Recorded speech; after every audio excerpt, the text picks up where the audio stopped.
Irmãos, graça e paz. Gênesis 12. Vamos dar continuidade, né? Gênesis 12.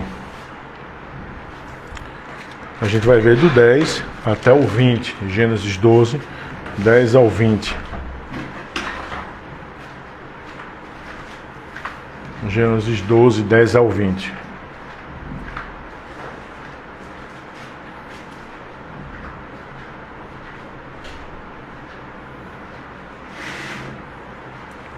A Escritura diz o seguinte: havia fome naquela terra. Desceu, pois, Abrão ao Egito para aí ficar, porquanto era grande a fome na terra. Quando se aproximava do Egito, quase ao entrar, disse a Sarai sua mulher: ora, bem sei que és mulher de formosa aparência. Os egípcios, quando te virem, vão dizer: é a mulher dele, me matarão, deixando-te com vida. Dize, pois, que és minha irmã, para que me considerem por amor de ti e por tua causa, me conservem a vida. Tendo Abrão entrado no Egito, viram os egípcios que a mulher era sobremaneira formosa. Viram-na os príncipes de Faraó e gabaram-na junto dela. E a mulher foi levada para a casa de Faraó. Este, por causa dela, tratou bem Abraão, o qual veio a ter ovelhas, bois, jumentos, escravos, escravas, jumentas e camelos. Porém o Senhor puniu Faraó e a sua casa com grandes pragas, por causa de Sarai, mulher de Abraão. Chamou, pois, Faraó a Abraão e lhe disse: que eis que me fizeste? Por que não me disseste que era ela tua mulher, e me disseste ser tua irmã? Por isso a tomei para ser minha mulher. Agora, pois, eis a tua mulher, toma e vai-te. E Faraó deu ordem aos seus homens a respeito dele, e acompanharam-no a ele, a sua mulher e a tudo que possuía. A gente vai trabalhar, irmãos, essa estadia de Abraão, né? Lá no Egito, tá? Vamos ver um pouquinho sobre isso hoje. Vamos orar? Senhor nosso Deus e Pai, nós queremos te rogar, ó Deus, em nome do Senhor Jesus, que o Senhor, Pai, tenha misericórdia de nós, ó Deus, que o Senhor nos ajude. Que o Senhor, Pai, abençoe-nos, ó Deus, abençoe a nossa reunião de oração e doutrina, como também, Pai, a reunião lá de Camaragibe, Pai, de oração e doutrina, Pai. Abençoa, Pai, as congregações, ó Deus, os pontos de pregação. Faz, ó Pai, as tuas congregações, ó Pai, os pontos de pregação crescerem em graça e conhecimento. Abençoa teus filhos, ó Deus, em nome do Senhor Jesus. Amém, Pai. Amém. Irmãos, peguem a pastinha. Salmo 122, página 34.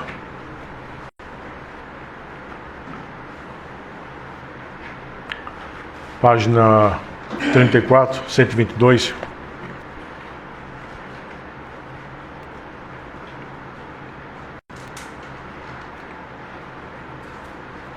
Acharam? 34. Alegrei-me quando me disseram: vamos à casa de Deus. Nossos pés estão nas tuas portas, junto a ti, Jerusalém. És cidade edificada para as tribos do Senhor. Dar-lhe graças e louvor. Lá estão os tronos de justiça, tronos da casa do rei. Ricos sejam todos que te amam e oram pela tua paz. Reine paz entre os teus muros, cresçam as casas reais. Cresçam as casas reais. Por amor dos meus irmãos, por amor de amigos meus, eu desejo que a paz esteja sempre em ti, Jerusalém. Por amor do templo santo, buscarei sempre o teu bem. Buscarei sempre o teu bem. Amém, irmãos. Gênesis 12, irmãos. a partir do verso 10, né? Bom, irmãos, a gente começou a ver, né, a semana passada, propriamente dito, né, a história de Abraão, não é? A gente viu que aquela questão, né, de que Estevão vai dizer que Abraão sai de Ur, né, que Deus vai chamar Abraão de Ur. Mas quando a gente vê o texto de Gênesis 12, né, o texto de Gênesis 12, de 1 a 3, essa fala do Senhor se dá em Harã. E até o verso 4 vai dizer: partiu, pois, Abraão, como lhe ordenara o Senhor, e Ló foi com ele. Tinha Abraão 75 anos quando saiu de Harã. Certo? Agora, Estevão falou aquilo baseado em quê? A gente obviamente crê que a Escritura foi inspirada pelo Espírito Santo, certo? De sorte que Estevão tem assim acesso a essa informação de uma primeira chamada a Abraão que se deu em Ur. Apesar que o texto de Gênesis 12 só vai falar dessa segunda chamada, tá? A primeira chamada a gente viu que quem se move de Ur para Harã é Tera, não é? Nós vimos isso, o verso 11 e 31, não é? Tomou Tera Abraão seu filho, a Ló, filho de Harã, filho de seu filho, e a Sarai, sua nora, mulher de seu filho Abraão, e saiu com eles de Ur dos caldeus para ir à terra de Canaã. Foram até Harã. Certo? É interessante uma coisa, né? Por exemplo, eles iam até a terra de Canaã, mas eles param em Harã. E lá em Harã, Tera morre. Certo? Tera morre. E lá em Harã, Deus vai chamar assim Abraão, não é? E Abraão sai, com 75 anos, verso 4, ele sai de Harã. A gente poderia até, o texto não vai falar isso, mas a gente poderia até fazer umas inferências, não é? Então, uma inferência que era da seguinte forma, a gente poderia fazer: por que aqui Tera para em Harã? Será que Tera já estava doente? Porque ele ia para Canaã, ele para em Harã, certo? Você vai ver no verso 4, não é? Que Deus chama Abraão para ele continuar a viagem. De Harã ele vai sim para Canaã. Só que de Canaã, né, de Harã ele vai até o carvalho de Manré, carvalho do professor, que era um lugar de culto pagão, como a gente já viu, um lugar de culto cananita. E lá nesse local, certo, Abraão constrói um altar e invoca ao Senhor, não é? E o verso 8 vai dizer que, passando dali para o monte ao oriente de Betel, armou sua tenda ficando em Betel ao ocidente e Ai ao oriente. Ali edificou um altar ao Senhor e invocou o nome do Senhor. Tá? Então Abraão edifica um altar tanto lá nos carvalhais de Manré, o verso 7, como também ele vai edificar outro altar, certo? No verso 8. Certo? Esse é o contexto. E veja só. E o verso 9 vai dizer que ele seguiu dali, indo sempre para o Neguebe. Certo? Indo sempre para o Neguebe. Tá? Então, veja só, irmãos. O que é que... Essa palavra Neguebe, literalmente, ela significa terra seca. Tá? Está localizada ao extremo sul da terra prometida. A quantidade de chuva é insuficiente para sustentar o cultivo de cereais e, portanto, impróprio para a habitação. Abraão viajou por toda a extensão da terra. Isso simbolizava que ela pertencia a ele e a seus descendentes. Certo? Então, observa, ele estava sempre indo para o Negueb. O Negueb é uma terra seca, que não cai muita chuva. Quando a gente vai ver a razão dele ir para o Egito, o que é dito no verso 10? Vejam aí o verso 10. O que é dito no verso 10? Havia fome naquela terra. Então a pergunta é: que terra? Que terra? Justamente na direção que ele estava indo, né? O Negueb, que naturalmente era uma terra seca, uma terra com pouca chuva para o cultivo. Certo? E agora é interessante uma coisa, né? Por que é que ele vai para o Egito? O que é que tem no Egito? que faz com que o Egito não seja classificado como uma terra que não dê nada, que se passasse fome. Você vê que por duas ocasiões o povo de Deus, né, de forma específica, né, Abraão vai para o Egito, certo? Posteriormente, lá no finalzinho de Gênesis, os filhos de Jacó com Jacó também, posteriormente, vão para o Egito. Mas os filhos de Jacó vão para o Egito comprar o quê? Comida. E aqui Abraão foi para o Egito atrás de quê? Comida também. Entendeu? Mas o que é que tem o Egito? O que é que o Egito tem?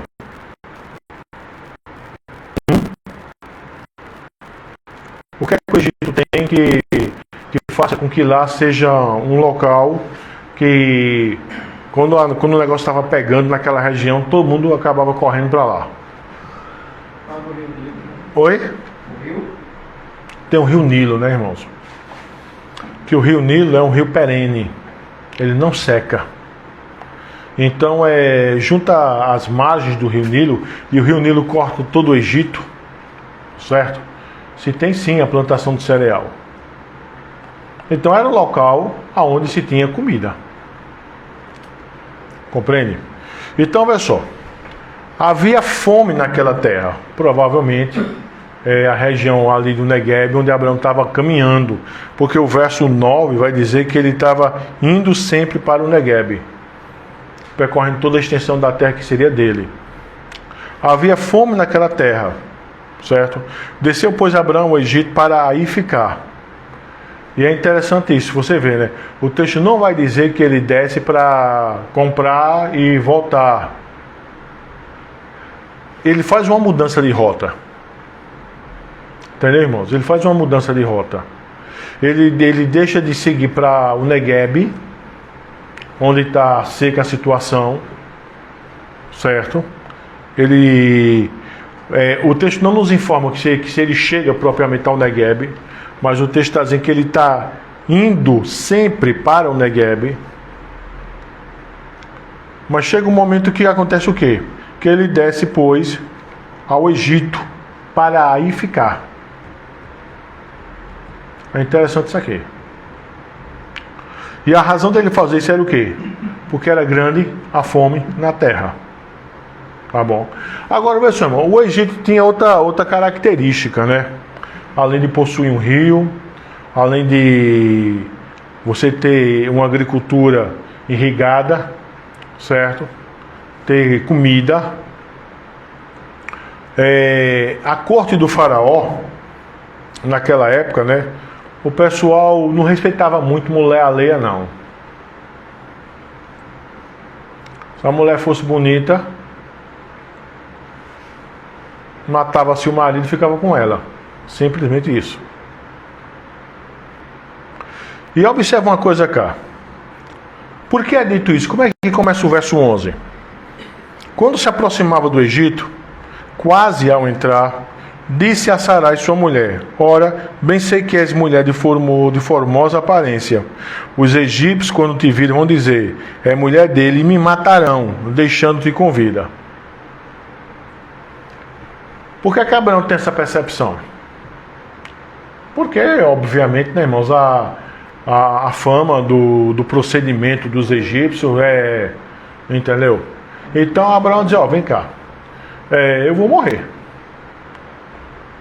Vê só a situação. Se eu fico no Negueb, a gente morre de fome. Se a gente chega aqui para ficar, eu vou morrer. E eu vou morrer por causa de tu.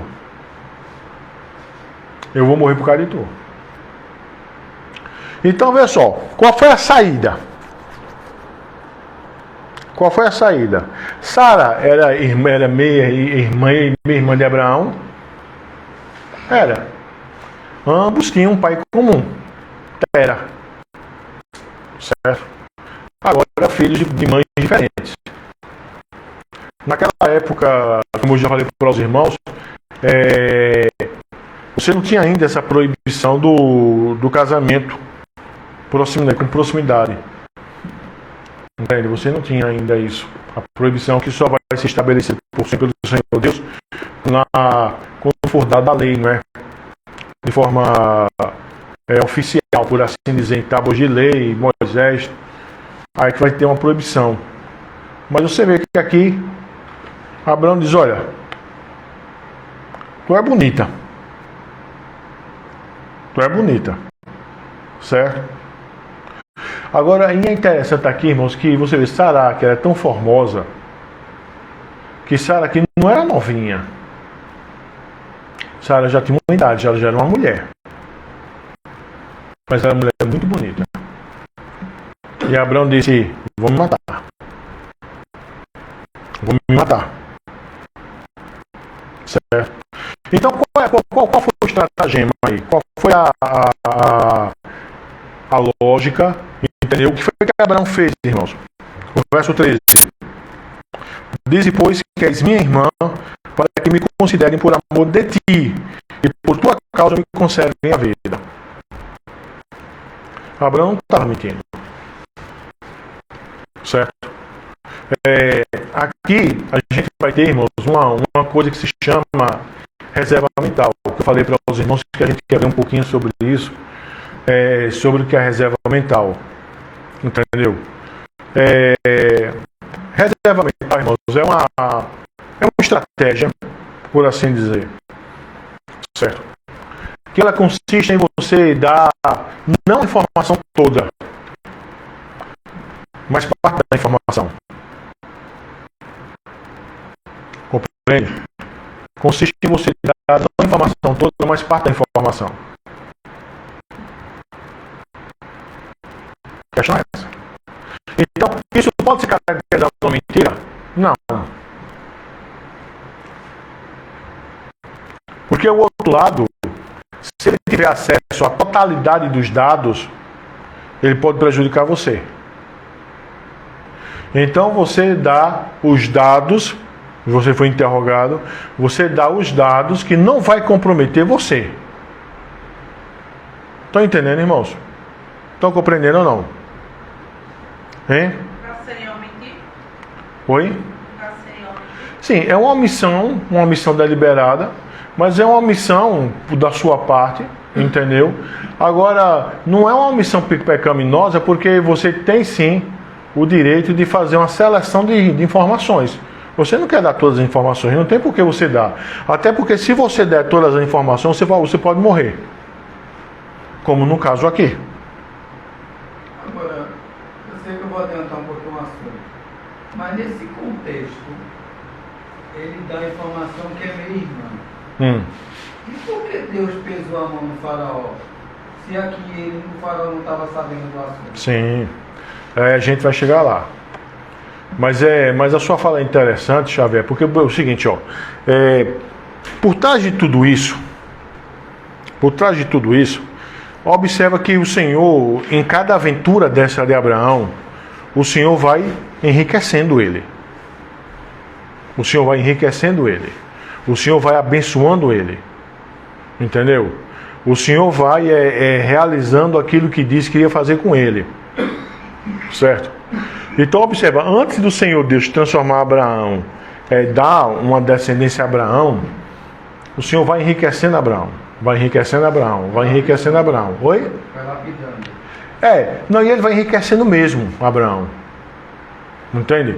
Ele vai enriquecendo Abraão e de uma certa forma também ele já vai humilhando povos que terão sim uma relação com o povo de Deus lá na frente. Por exemplo, não é a primeira vez que o Senhor Deus tira dos egípcios para dar para o seu povo. Aliás, desculpa, essa aqui é a primeira vez. Mas quando os israelitas saem lá do Egito, no Êxodo, entendeu? Eles também vão sair com grandes riquezas. Aqui eles saem com grande riqueza.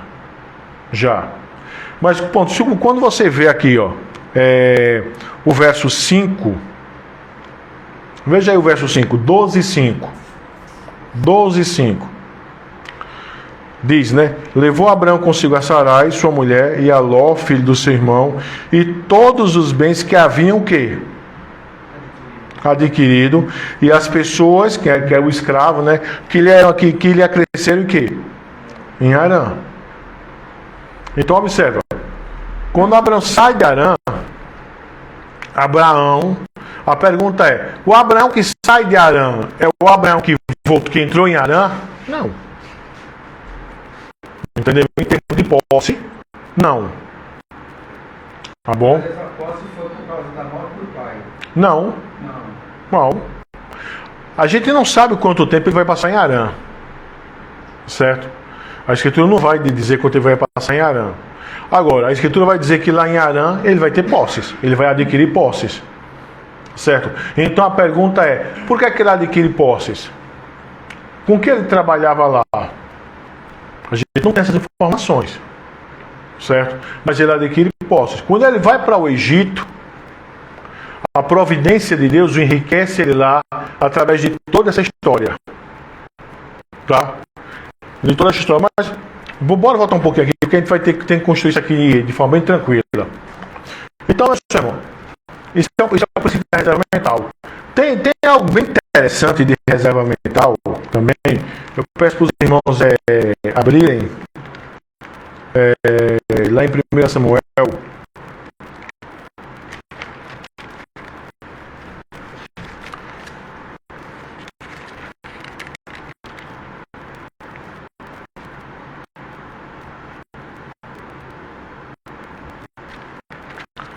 Deixa eu achar aqui, tá?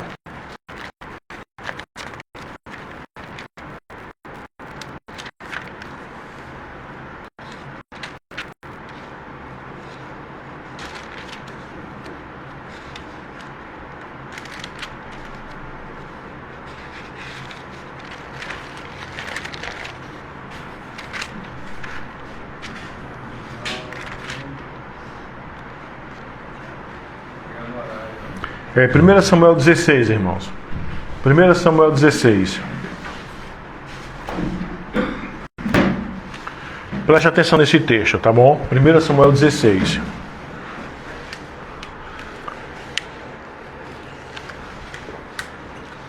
Primeiro Samuel 16.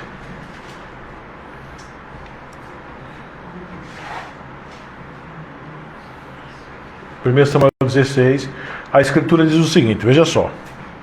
Disse o Senhor a Samuel: até quando terás pena de Saul, havendo eu rejeitado, para que não reine sobre Israel? Enche um chifre de azeite e vem. Enviar-te-ei a Jessé, o belemita, porque dentre os seus filhos me provei de um rei. Isso é o Senhor mandando Samuel, entendeu, na casa de Jessé para ungir Davi, rei de Israel. O Senhor tinha rejeitado a Saul, certo? O contexto é esse. Mas vamos lá. Presta atenção agora, viu? Presta atenção. Disse Samuel: como irei eu? Pois Saul saberá e me matará. Então disse o Senhor: toma contigo um novilho e dize: vim sacrificar ao Senhor. O que é que nós temos aqui?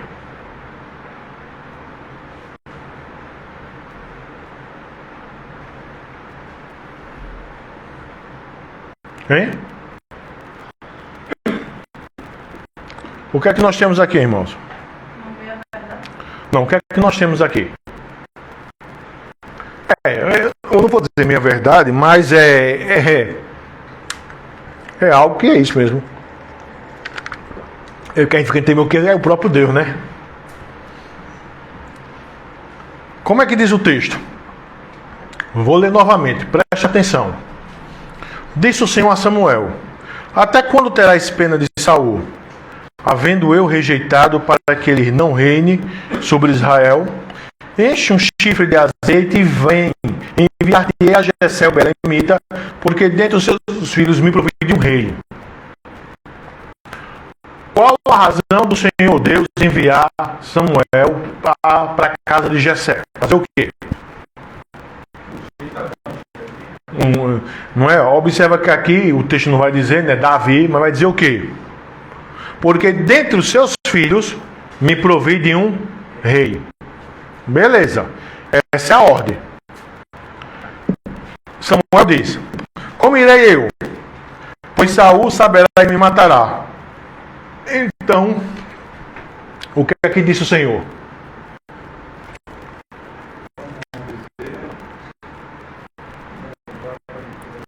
Toma contigo um novilho e dize: vim para sacrificar ao Senhor. Convidarás Jessé para o sacrifício. Eu te mostrarei o que há de fazer. Ungir-me-ás a quem eu designar. Vamos lá. Samuel recebeu quantas ordens do Senhor? 3 vezes. Não, quantas ordens Samuel recebeu aqui do Senhor? 2 ordens. Correto? 2 ordens. A primeira ordem foi direta, não foi? Não foi? A segunda ordem foi depois de quê? Irmãos? A segunda ordem foi depois de quê? O que é que aconteceu para que houvesse uma segunda ordem? Não, o que é que aconteceu? Lê o texto, irmãos. Não lê o texto, sabe? O que é que aconteceu para que houvesse uma segunda ordem? Não, irmão, lê o texto, irmãos. Se vocês lerem o texto, vocês vão saber. Então, vocês estão chutando. Não é isso aí, irmão. Você lê o texto. Lê o texto, a gente sabe.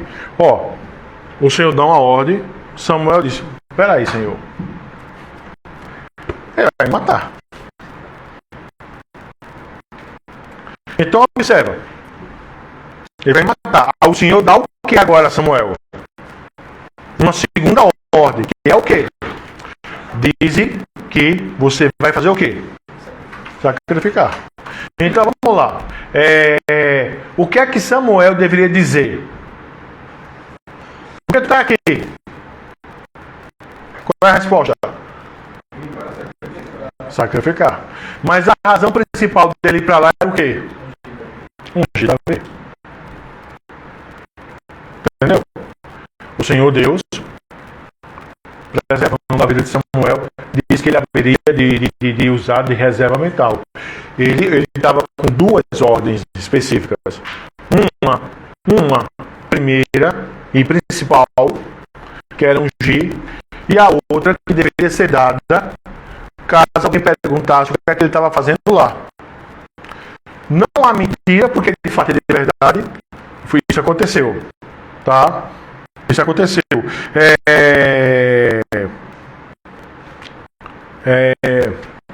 Quando a gente olha o texto aqui, o verso 4, fez, pois, Samuel que dissera ao Senhor e veio a Belém, saíram enquanto os anciãos da cidade, tremendo e perguntando, tremendo: é de paz a tua vinda? Respondeu ele: é de paz, vim sacrificar ao Senhor. Santificai-vos e vinde comigo ao sacrifício. Santificou ele a Jessé e a seus filhos e o convidou para o sacrifício. Sucedeu que, entrando eles, viu Eliabe e disse consigo: certamente está perante o seu ungido. Aqui vai ser o restante da fala. Mas aqui, convidou para o sacrifício. Convidou para o sacrifício. Esse sacrifício aqui, irmãos, provavelmente era um Zebaim.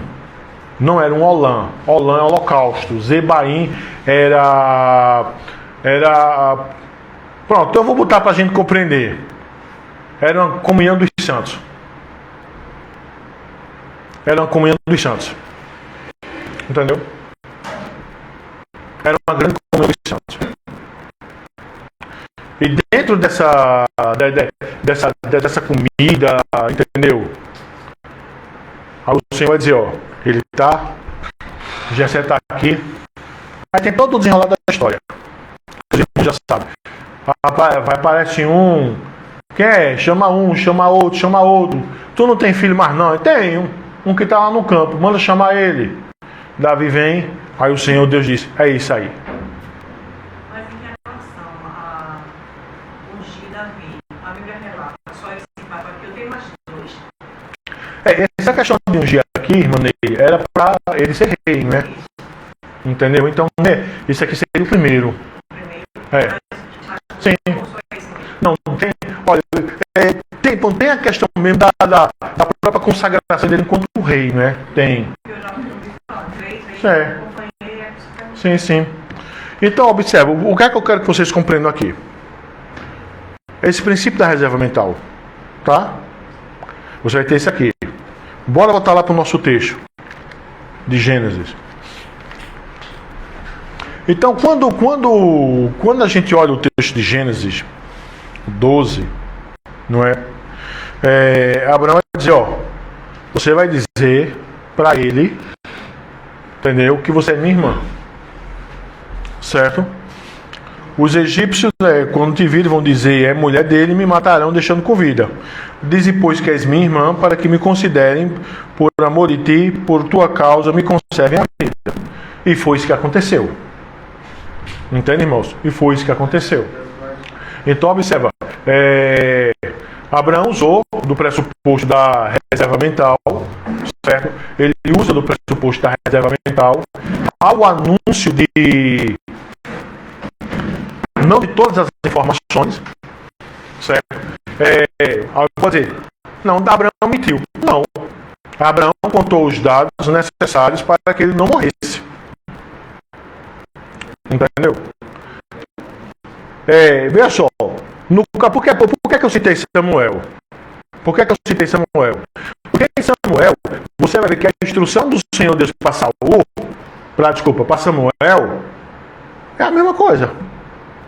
Agora, o que é que tem de comum? Preste atenção, olha para cá. Olha para minha cara. O que é que tem de comum entre o episódio de Abraão e o episódio de Samuel? Ambos corriam possibilidade de quê?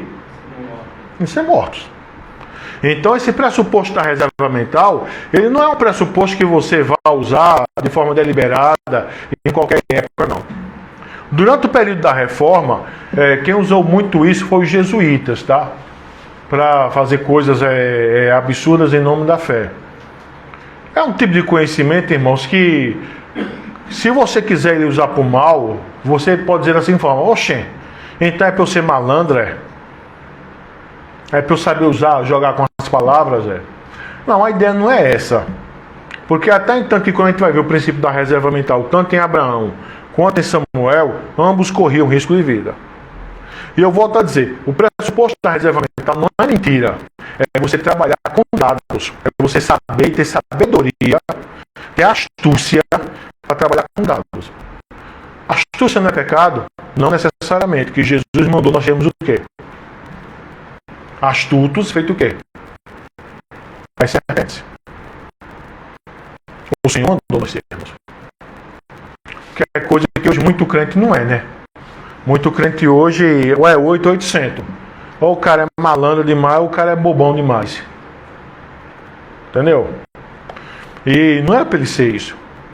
Tá? Em determinadas situações, você precisa ser seletivo na sua narrativa. Seletivo nos seus dados. Entende? E você vê, se Abraão dissesse aqui que Abraão morreria.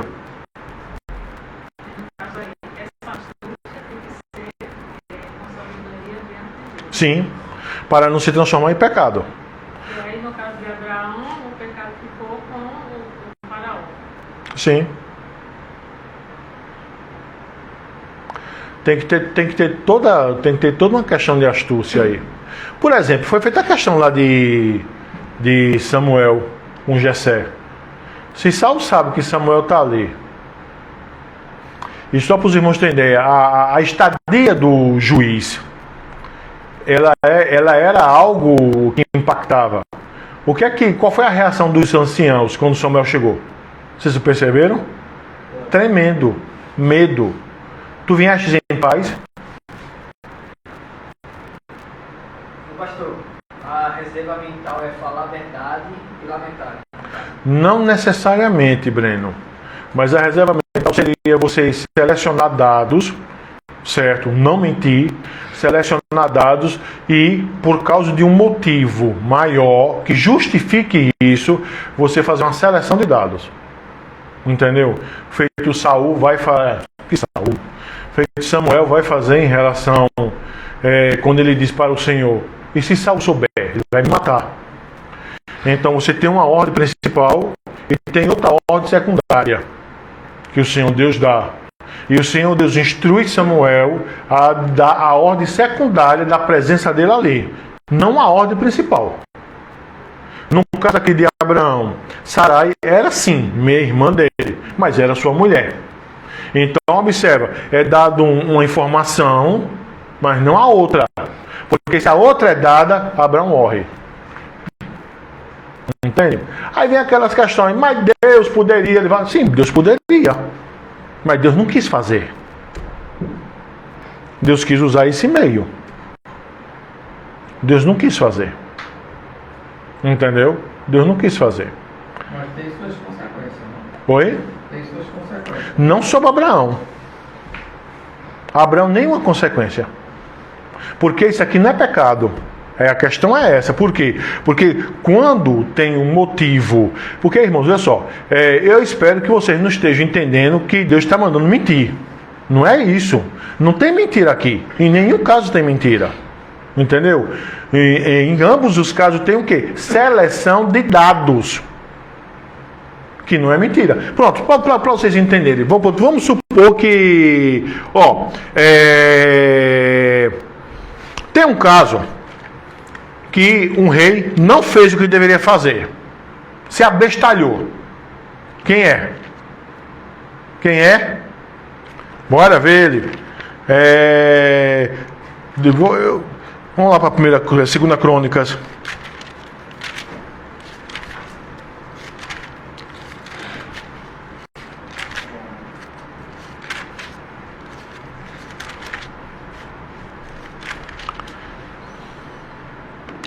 Deixa eu ver se é aqui.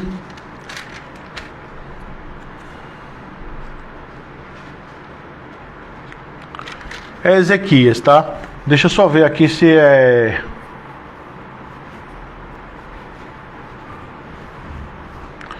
Pronto, tem assim... Não, vamos dar uma olhadinha lá em 2 Reis também, irmãos. Porque tem 2 relatos, né, dos reis de Israel. Crônica só fala do rei de Judá. Reis fala rei de Israel e rei de Judá. Mas às vezes os reis trazem uma informação que Crônicas não traz, tá? Eu quero ver 2 Crônicas 20. Só para ver essa informação aqui. Pronto, 2 Crônicas 20. Desculpa, 2 Reis 20, irmãos. A informação está melhor, tá com mais dados do que 2 Crônicas. 2 Reis 20, a partir do verso 12. 2 Reis 20, a partir do verso 12. Essa questão da reserva mental, eu quero que vocês compreendam bem ela, tá, irmãos? Vê só. Vamos lá, abriram 2 Reis 20, verso 12. Nesse tempo, Merodach-Baladã, filho de Baladã, rei da Babilônia, enviou cartas e um presente a Ezequias, porque soube que estivera doente.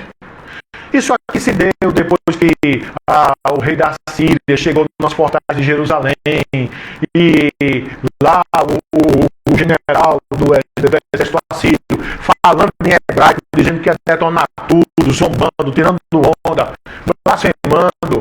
Ezequias fica perturbado, aí ora, e o Senhor fala através de Isaías, o profeta, de que eles não entrariam em Jerusalém, e que eles voltariam, e o pessoal voltou, e matou o rei, e pronto. Aí Ezequias adoeceu, porque Deus disse que ele ia adoecer. Mas o Senhor Deus disse que ele não iria morrer. O Senhor Deus disse que ele iria viver. O contexto é esse. Então vamos lá. Nesse tempo, Merodach-Baladã, filho de Baladã, rei da Babilônia, enviou cartas e um presente a Ezequias, porque soube que estivera doente. Ezequias se agradou dos mensageiros e lhes mostrou toda a casa do seu tesouro. Preste atenção, viu? A prata, o ouro, as especiarias, os óleos finos, seu arsenal e tudo quanto se achava nos seus tesouros. Nenhuma coisa houve, nem em sua casa, nem em todo o seu domínio, que Ezequias não lhes mostrasse. Então Isaías, o nosso Isaías, o da Bíblia, entendeu? O profeta veio ao rei Ezequias e lhe disse: que foi que aqueles homens disseram, e de onde vieram a ti? Respondeu Ezequias: de uma terra longínqua, vieram da Babilônia. Perguntou ele: que viram em tua casa? Respondeu Ezequias: viram tudo quanto há em minha casa, coisa nenhuma há nos meus tesouros que eu não lhe mostrasse. Então disse Isaías a Ezequias: ouve a palavra do Senhor. Eis que virão dias em que tudo quanto houver em tua casa, com quem tesouraram teus pais até o dia de hoje será levado para a Babilônia. Não ficará coisa alguma, disse o Senhor. Dos teus próprios filhos que tu gerares, tomarão para que sejas eunuco no palácio do rei da Babilônia. Então disse Ezequias a Isaías: boa é a palavra do Senhor, que dissestes, pois pensava, haverá paz e segurança em meus dias. O que aconteceu?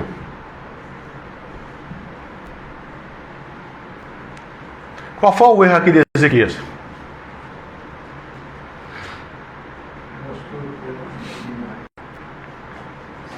Tudo. A Babilônia já estava se organizando para ser o próximo império do mundo. E de fato foi. Ezequias mostrou tudo, mostrou defesa, mostrou tudo. Pagou o preço dele. É óbvio que a razão do Senhor Deus ter trazido os babilônicos para destruir o reino de Judá não foi só por esse motivo. Teve a questão de Manassés, entendeu? Teve uma série de coisas, tá? Mas é interessante que essa fala de Isaías para Ezequias se dá depois dessa atitude tola de um rei que era temente a Deus.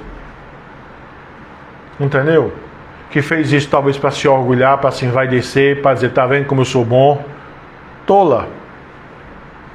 Da mesma forma, irmãos, que o princípio da reserva mental ela foi usado quando os personagens correram risco e Deus abençoou porque ele foi usado da forma correta. Deus também puniu Ezequias porque ele não usou o quê? O princípio de quê?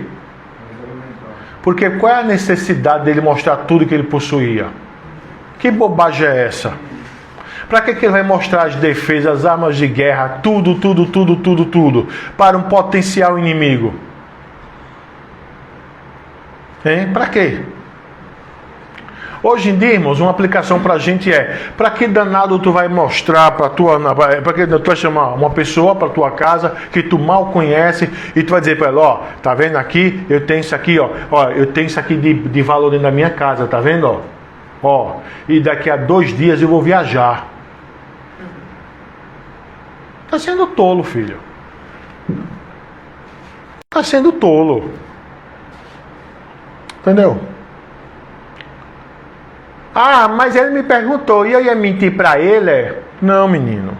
Deixa de ser criança. Você vai dar todas as informações para uma pessoa que você não sabe quem é?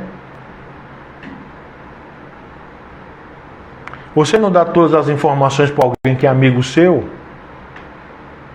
Irmãos, por que traição dói? Por que traição dói? Quem é que comete traição? Hein? Quem é que comete uma traição?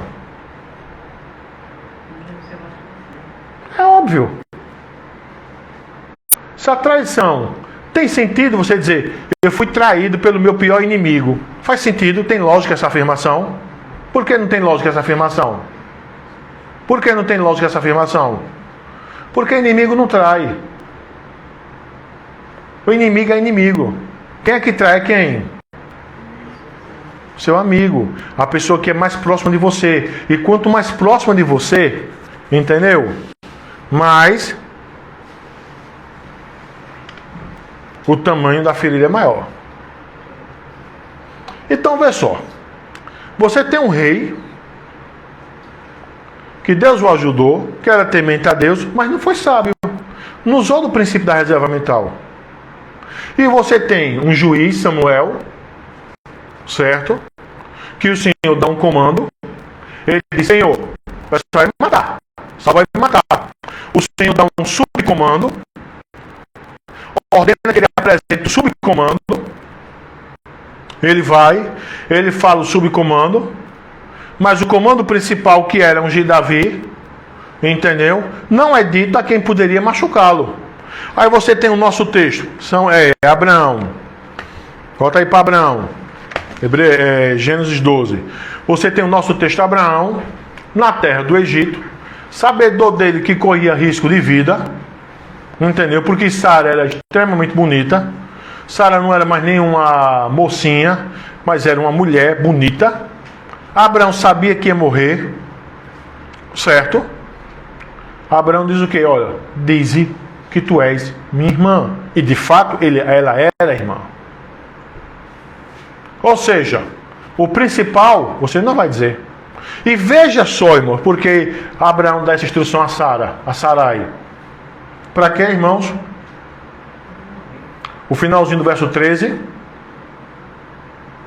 Para que me considere por amor de ti, por tua causa me conservem a vida. Então há um motivo maior aí. Ambos os motivos de Abraão e de Samuel está a questão da vida. Tá? Então vamos continuar aqui. Beleza. Tendo Abraão entrado no Egito, viram os egípcios que a mulher era sobremaneira formosa. Viram-na os príncipes de Faraó e gabaram-na junto dela. E a mulher foi levada para a casa de Faraó. A ideia de gabaram-na, entendeu? É o que? Deram em cima dela, né, irmãos? Deram em cima dela. E a ideia dela ter sido levada para a casa de Faraó não quer dizer, entendeu, irmãos? Não quer dizer necessariamente que houve relação sexual com Sara. Mas quer dizer sim que se Deus não tivesse intervido, haveria. Haveria. Entendeu? Haveria. E esse mesmo episódio aqui dos patriarcas vai acontecer também com Rebeca, né? Lá com Isaac. Entendeu, irmãos? Que haveria. Então, olha a situação aqui. Abraão vai para o Egito, porque tem fome no Negueb, ou perto do Negueb, certo? No Egito, ele diz, ó, tu és minha, vai dizer que tu é minha irmã. Só que, o que é que acontece? Aquilo que ele temia, que foi a razão dele dizer que ela desse somente a minha informação, acontece. Os caras dão em cima de Sara e os caras levam Sara.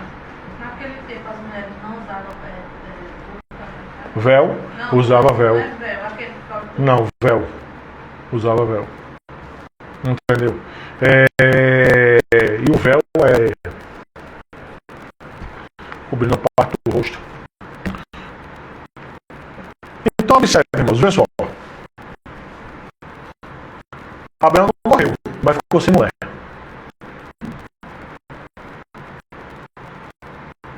Então, preste atenção. Até onde Abraão pôde ir sem transgredir a lei do Senhor, Abraão foi. Aí quem é que vai entrar em cena agora? O Senhor Deus. Não é? Vamos lá. Mas é interessante que antes do Senhor Deus entrar em cena, veja só, este, por causa dela, não é? Lá na casa do Faraó, tratou bem Abraão, e o qual veio a ter ovelhas, bois, jumentos, escravos, jumentas e camelos. Abraão ficou mais rico ainda. Abraão ficou mais rico ainda. Entende? Agora, é algo aqui bem interessante, irmãos, porque observa, por essa questão aqui, ó, este por causa dela tratou bem, o texto não está dizendo isso, tá, irmãos? Mas por inferência, a gente percebe o quê? Que isso passou um tempo. Entendeu? Que foi um tempo suficiente para poder o Faraó ter isso. Porque aquela questão, bora raciocinar. Bom, eu não estou dizendo que o Senhor Deus não pode ter feito isso. Deus pode fazer o que Ele quiser. Mas dentro de uma lógica do texto, essa disposição de Faraó a Abraão não poderia se dar em poucas horas. Estilo, Sara ser levada, uma hipótese, 3 horas da tarde, entendeu? Você posta lá com a mulher. Sabe que aí vocês sabem que os reis, né, tinham várias mulheres, porque toda noite era uma diferente. Se o cara aguentasse, se o cara não aguentasse, quer dizer, ele tinha aquilo mais gostava, Entendeu? Mas geralmente as mulheres ficavam lá. Me lembra, é feita a história de Esther, irmãos. Não é? A gente não pode ser romântico e achar que Esther fica, não. Esther, ela ficava lá naquele canto, até ela é trazida. O rei gosta de Esther, entendeu? Mas antes de haver todo esse procedimento, ela estava com um bocado de mulher. Que eram as suas princesas concubinas, feito Salomão. As mulheres de Salomão moravam em determinado lugar, entendeu? E Salomão dizia, bom, hoje à noite eu vou me deitar com quem? Não é feito você ter somente uma mulher como nós temos, que a gente se deita toda noite com a mesma mulher. Para você, um exemplo, vocês têm uma noção, é Jacó. Você pega a história de Jacó lá, as mulheres de Jacó lutavam por ele.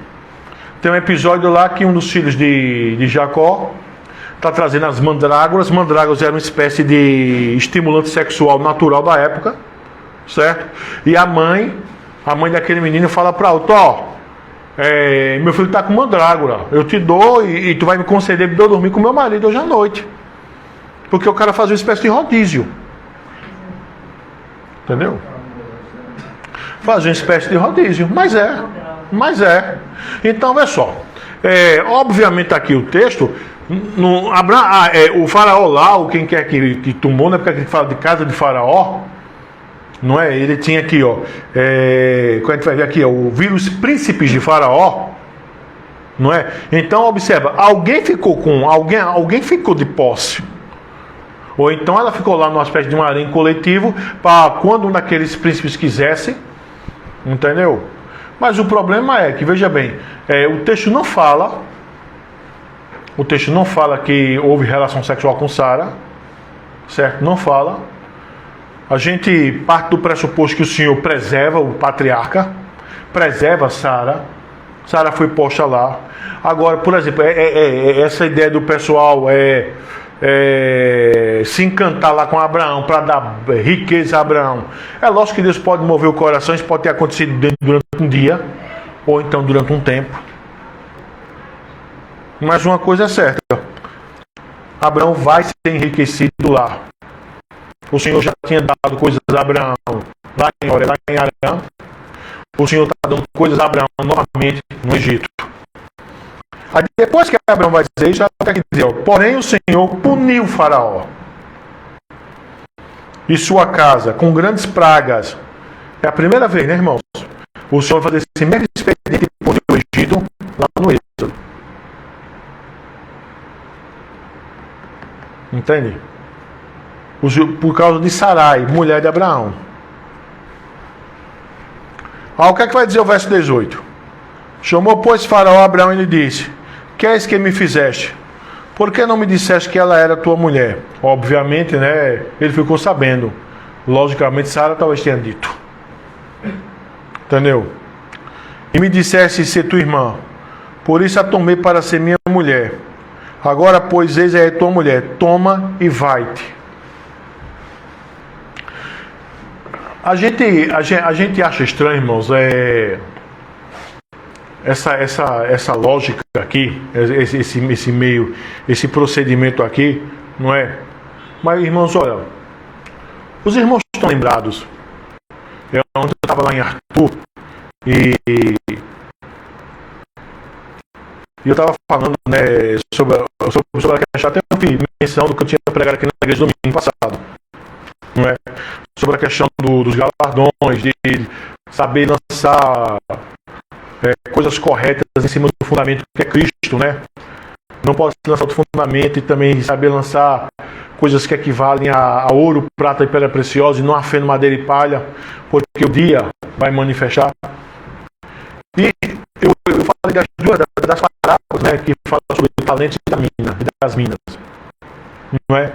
Tem uma fala lá do servo mau e fiel para o Senhor, tentando na tentativa de justificar porque ele não fez nada com aquilo que recebeu do Senhor. Estão lembrados do que é? Tu és servo que tu sempre colhes onde não semeastes.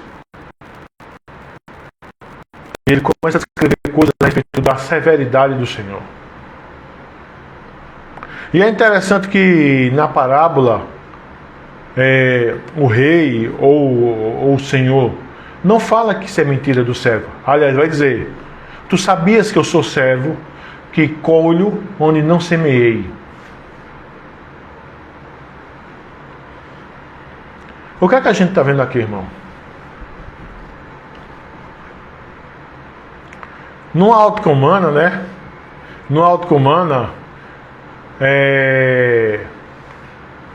nesse episódio aqui, eu poderia dizer: mas Faraó está agindo de boa fé.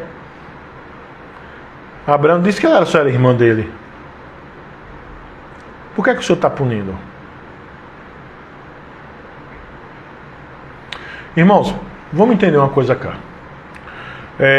Quer você chame graça comum, quer você chame providência comum, certo?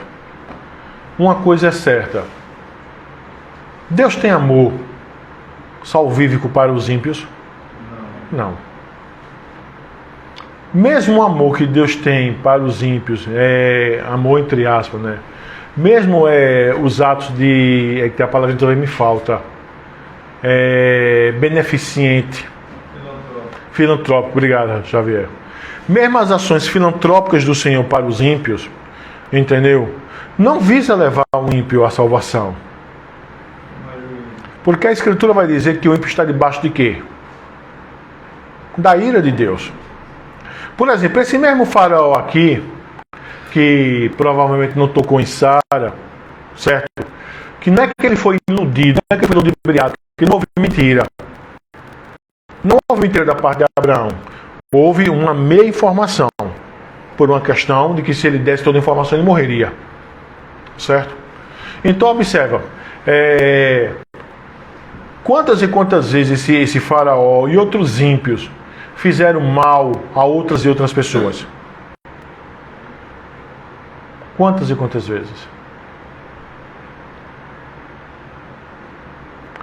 Chega o dia do Senhor derramar sua justiça. Chega o dia de Deus derramar sua justiça.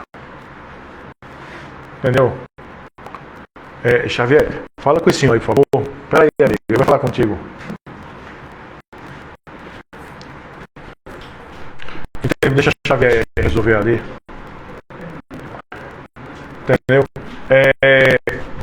Então, irmão, chega um dia do Senhor executar a sua justiça. Entendeu? Chega um dia do Senhor executar a sua justiça. E o dia chegou. Entendeu? Por exemplo, a questão lá de Saul. Saul, quando Saul foi rejeitado por Deus, porque Saul não obedeceu à ordem do Senhor. E observa que Saul estava de um jeito que Samuel disse: se eu disser o real motivo, ele vai fazer o quê? Vai matar. Então a gente precisa ter esse discernimento. Pronto, o erro, entendeu? De Ezequias, do rei Ezequias, foi fazer o quê? Foi ser abobalhado para ímpios, para incircuncisos. Até porque ele tinha todas as informações da natureza do ímpio. Sim, sim. Até porque Abraão mesmo ele sabia. Sim. E a razão dele ter sido diálogo com Sara antes de entrar no Egito, não é porque ele sabia do que o pessoal faria? Então observe, irmãos, a gente não está falando de um rei inocente, bichinho, que olhou para Sara e se encantou com ela, entendeu? Ninguém está falando isso, não. A gente está falando de homens experientes que faziam isso de forma costumeira, que matavam, que assassinavam, que eram ímpios. E Abraão disse: ó, vai acontecer o mesmo comigo. Compreende? Se o estratagema de Abraão não fosse correto diante do Senhor, o Senhor não teria abençoado. Entendeu? Como a gente vai ver, por exemplo, lá na frente, quando o Senhor promete um filho a Abraão, certo? E Sara, a nossa querida irmã Sara, é ela que dá H para Abraão. Agora, é também compreensível que naquela época se tinha a ideia de que o escravo era a extensão do corpo do Senhor. Então, o útero de uma escrava era a extensão do útero da dona da escrava. Mas só que o Senhor Deus tinha dito que era de Sara que viria. Mas Sara quis dar um chudazinho a Deus. E deu o que deu. E deu o que deu. Entende? Então observa, esse estratagema aí de Abraão, a de Sara e Abraão, não foi legal. Já aqui não. Você vê que não tem em nenhum momento um peso na mão do Senhor em Abraão. Aliás, Abraão sai com mais riqueza ainda. Não é isso que diz o texto? Não é? Observa, o faraó manda ele embora, tome vai-te, e faraó deu ordem aos seus homens a respeito dele. E acompanharam-no ele, sua mulher e tudo que possuía. Ou seja, o cabra entra, o Senhor faz com que Abraão fique mais rico que já era. E no final das contas, Abraão sai do Egito como? Além de sair rico, ainda sai o quê? Escotado. O que é que a gente aprende, irmão, com isso aqui tudinho, hein? A gente aprende, ó. É porque a gente tem crédito, sabe, irmão? Mas a verdade do texto é: Deus é soberano, Deus é providente, e Ele faz o que Ele quer, usa o que Ele quer, usa ímpios para abençoar o seu povo. No caso aqui, o seu patriarca, lá no Êxodo, seu povo. Entendeu? Ele não quer, irmão, que nós sejamos bobões. Sabe? Eu tenho a opinião seguinte, pastor, que o pessoal pensa que a gente é besta, inocente. Mas em certo caso, até com razão, né, Xavier? Porque as pessoas, por não ler Escritura, têm um pensamento totalmente abobalhado, né? Abobalhado, né? Mas também quando a gente faz algo, já nem tem que criticar não. A pessoa fica, né? Não, mas aí, Vânia, não é... Não, porque olha só. Pessoal, é aquela questão, veja bem. Nós não devemos ser nem 8 nem 800. A ideia da palavra manso, não é na percepção grega da história, já que o Novo Testamento foi escrito em grego, a ideia da palavra manso é você saber, eu já falei isso para você um bocado de vezes já em casa, é você saber usar a força, a intensidade da força correta na hora correta. Mas às vezes a questão é a seguinte, que tem muitas pessoas que querem falar, mas não querem ouvir. Sim, mas aí... Falam o que quer, mas quando vai ser, não gosta de escutar o... Sim, mas aí, Vânia, é aquela questão, né? Paciência, né? Paciência. O importante é que em todas as nossas ações nós não pequemos contra o Senhor nosso Deus. A questão é essa. Porque, veja bem, o próprio Senhor Jesus, que olhava para a criança e dizia: deixai vir a mim, porque das tais é o reino dos céus, certo? O próprio Senhor Jesus, que em uma ocasião chorou, certo?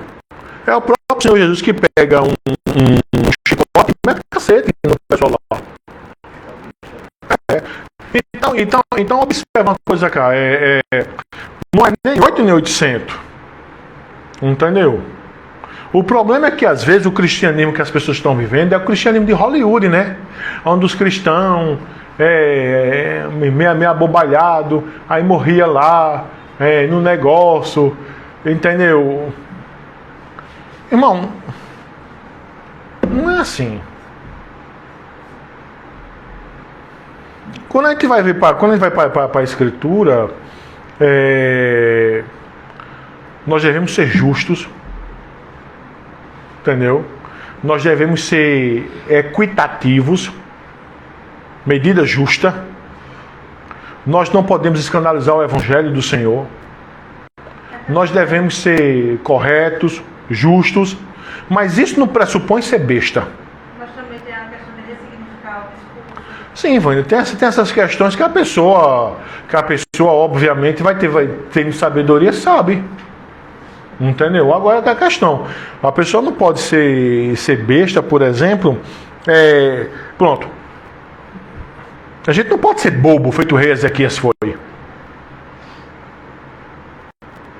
Entendeu? Pronto, por exemplo, vamos fazer algumas aplicações em termos de casamento. Quantas mulheres bobas acabam fazendo divulgação, propaganda do marido que Deus deu a ela? Ah, meu marido é isso, é isso. Ô, santa, tu não tá na igreja glorificada, não. Tu não tá na igreja triunfante, não. Tu tá na igreja militante, que ela possui dentro dela o quê? Ímpios. E se tiver Jezabel no meio? Pois é uma bobona. Me desculpa, é uma irmã bobona. Tá fazendo propaganda do marido. Entendeu? É óbvio. Então observe, o que é que o nosso rei Ezequias fez? Por que Isaías o repreendeu?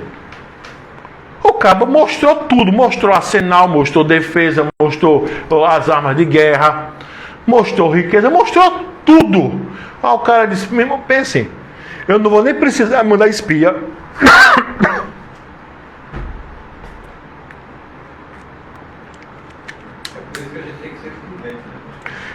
Eu não vou precisar nem mandar espia. O bobão aí já me deu o relatório. Então, é essa questão de você ser sábio. Pessoal, você não pode ser um bestão, um bobo, mas também você não pode ser um cavalo batizado, um ignorante. Tá? Você não pode ser. Você tem que ser uma pessoa sábia, equilibrada, domínio próprio. E isso não quer dizer uma pessoa boba. Isso não quer dizer uma pessoa sem opinião. Isso não quer dizer uma pessoa sem direção na vida. Não, irmão, não. Você precisa fazer a leitura. Veja Abraão. Abraão está para entrar no Egito. Olha, Sara, é o seguinte, vem cá. Ó, tu sabe que Deus mandou a gente sair de Arã, não é? A gente já vem saindo de Ur, vai para Arã, foi lá para os cavalos de Manré. Eu estou andando contigo e com todo mundo que Deus me deu lá em Arã, não é? Para cima e para baixo, nesse caminhão no Negueb. A terra aqui, a fome é grande, não chove. Vamos para o Egito. Agora é o seguinte, Sara. Lá o pessoal, se eu disser que tu é minha mulher, o pessoal vai me matar. Então o que é que a gente faz? A gente fica aqui no Negueb e morre de fome, ou a gente vai lá para o Egito e eu vou ser assassinado. Então tu vai dizer que é minha irmã, tu vai dizer que tu é minha irmã. E de fato era minha irmã. Agora, Abraão aí também confia em Deus, que Deus não vai deixar que coisas ruins aconteçam com ele. E de fato não foi isso que a história diz? Deus entra em cena, Deus pune. E quando ele sai do Egito, ele sai com o quê? Ele sai mais rico do que ele tinha entrado. Aí você vê, Samuel vai ungir o rei, o Senhor vai matar. Você vai dizer, você vai falar que vai fazer isso, que eu estou mandando também você fazer isso. E lá, na comunhão dos santos lá, vai ungir Davi. Pronto.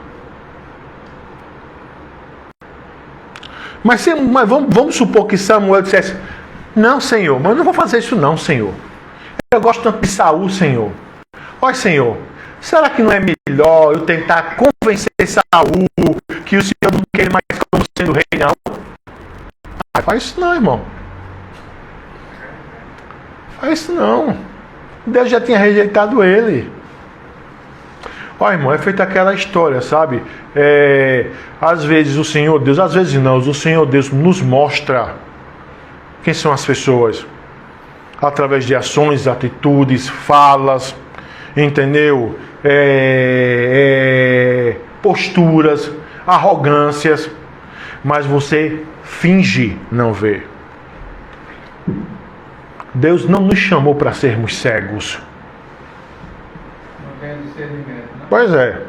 Então o que a gente pode aprender dessa história de Abraão é discernimento, usar a reserva mental na hora certa, não mentir nunca, fazer seleção de dados se for necessário, se for preservar algo maior.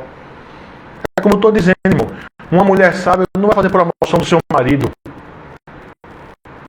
Entendeu? Um homem sábio, por exemplo, não vai permitir que a sua mulher ande feito um uma árvore de Natal para toda a papagaia, chamando a atenção de outros homens. Um pai e uma mãe, vendo que certos amiguinhos dos seus filhos não são corretos, entendeu? Não vai deixar os seus filhos sem serem instruídos. Toda atitude equivocada e tola vai gerar consequência. Entende? Então vocês sabem, tem que pedir a Deus, eu tem um pessoal lá da Bíblia que eu não estou querendo isso agora. Que a Escritura diz que eram os filhos de um cabra lá. Que a Bíblia diz que eles sabiam ler os tempos. Eu acho fantástico isso. Sabe o que quer dizer isso? Você olhar para a situação e você fazer a leitura. Leitura do tempo. Você saber onde você está pisando. Isso aqui vai dar nisso. Tu é adivinho, é? Não. Deus me deu graça de eu ler o tempo. Deus me deu graça de ler a situação. Deus me deu graça de perceber entre as entrelinhas o que está por trás do teu discurso, o que está por trás da tua fala, o que está por trás da tua postura. Deus me deu a graça. Eu me lembro muito de Eliseu e Geazi. Eliseu lá, né? O exército cerca, não é? Quando Geazi sai lá da tenda, Senhor, nos acharam. Aí Eliseu sai, aí Eliseu diz, Senhor Deus, abre os olhos desse menino, para que ele veja que aqueles que estão conosco é muito mais. Ora, meu irmão, vem mesmo a leitura, abre os olhos desse menino aqui. Entendeu? Às vezes o Senhor Deus, irmão, às vezes não, né? O Senhor Deus nos faz ver as coisas. A Escritura diz que Deus não vai fazer nada antes que revela quem?